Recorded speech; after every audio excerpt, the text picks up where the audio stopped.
তুমি কোনোবা ছোৱালী এজনী ভাল পোৱা বুলি সেই ছোৱালীজনীৰ ফেমিলিটো চলোৱা দায়িত্ব তুমি ল'বা জানো? ল'ব দৰকাৰ আছে জানো? আজি কথা পাতিলোঁ, ইমান খং উঠিছে মানে মোৰ কথাখিনি যিখিনি কৈছে, তাৰপিছতো তোমাক এৰি থৈ গ'ল, তাৰপিছতো তোমাক চিট কৰিলে, এক্সৰ লগত কথা পাতিলে, বেলেগ ল'ৰাৰ লগত কথা পাতিলে, তুমি তাইৰ ভাড়াৰ ৰেণ্ট, মাকৰ মেডিচিন, মাকক যি লাগে তাইক যি লাগে চবখিনি কৰি আছিলা। তাৰপিছতো তোমাক দেখাত বেয়া বুলি, তোমাক এজত বয়সত ডাঙৰ বুলি এৰি থৈ গ'ল, তোমাক মুখতে বেয়া বেয়াকৈ ক'লে, তুমি কিমান কান্দিলা, তাইৰ একো ফৰক নপৰিলে।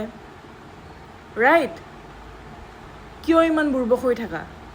তুমি কিছুমান ল'ৰাই বুজি কিয় নোপোৱা যে ছোৱালী এজনীক বিয়া নাপাতোতে ইমান ৰেছপনচিবিলিটি ল'ব দৰকাৰ নাইতো।